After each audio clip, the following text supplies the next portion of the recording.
how to change Bitmoji gender on Snapchat.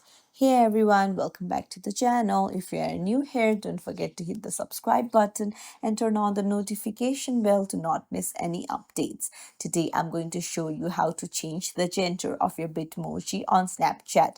Whether you want to switch from male to female or vice versa, let's dive right in. Open up your Snapchat app and tap on the profile icon on the top left corner.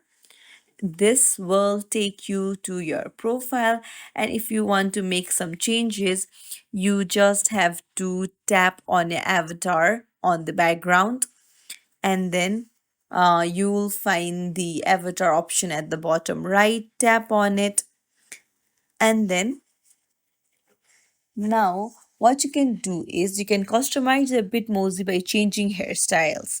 So go to the hairstyle option and search for a male hairstyle. If you want to change to male, or a female hairstyle, if you want to change to female, you can change the skin color, you can change the complexion and the eyes.